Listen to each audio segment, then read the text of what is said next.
بسم الله الرحمن الرحيم والتين والزيتون وطور سينين وهذا البلد الأمين لقد خلقنا الإنسان في أحسن تقويم ثم رددناه أسفل سافلين إلا الذين آمنوا وعملوا الصالحات فلهم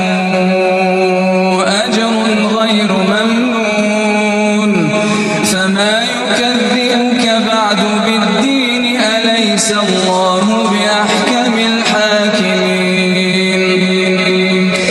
بسم الله الرحمن الرحيم اقرأ باسم ربك الذي خلق خلق الإنسان من علق اقرأ وربك الأكرم الذي علم بالقلم علم الإنسان ما لم يعلم